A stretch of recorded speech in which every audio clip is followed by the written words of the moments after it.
साल पहले की बात है। विजयनगर नाम का एक राज्य हुआ करता था।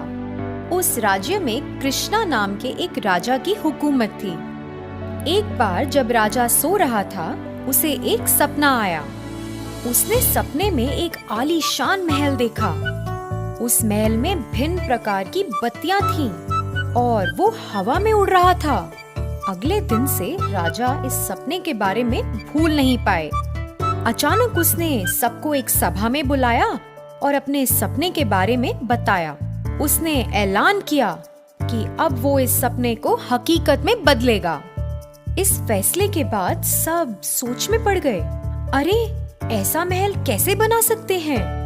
उड़ता हुआ महल बनाना तो नामुमकिन है। राजा गुस्सा हो गया। मैं किसी की नहीं सुनूंगा।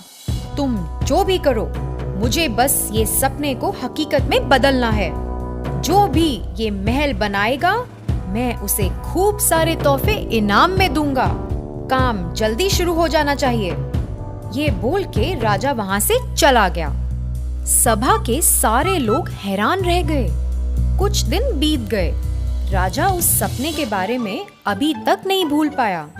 इसी दौरान राजा के महल में एक आदमी आया। वो बहुत बूढ़ा था और लाठी की मदद से चल रहा था। वो राजा के पास आकर बोला, राजा जी, मेरे साथ अन्याय हुआ है, मेरी मदद करो। राजा बोले, मुझे बताओ क्या हुआ, मैं तुम्हें न्याय दिलाऊंगा। राजा ने भरोसा दिलाया। राजा जी, मेरे पास 100 सोने के सिक्के थे। चोर उन्हें मेरी अनुपस्थिति में लूट कर ले गया। मुझे मालूम है कि ये किसने किया है। आप उससे बात करो और मेरे सिक्के मुझे वापस दिलाओ। बूढ़े आदमी ने कहा। ये सब सुनने के बाद राजा बोले, किसने चोरी की है? वो कहाँ रहता है? बताओ। बूढ़ा आदमी तनाव में आ गया। तुम चिंता मत करो, मुझे बताओ किसने ऐसा किया है। मैं तुम्हारी मदद करूंगा। राजा ने हौसला दिलाया। राजा जी, जिसने मेरे 100 सिक्के चुराए हैं, वो आप हो। कल रात आप मेरे सपने में आए थे और आपने चोरी की थी। बूढ़ा आदमी बोला। राजा को बहुत गुस्सा आया। ये कोई मजाक चल रहा है? सपने को सच मानना बेवकूफी है। राजा बोला।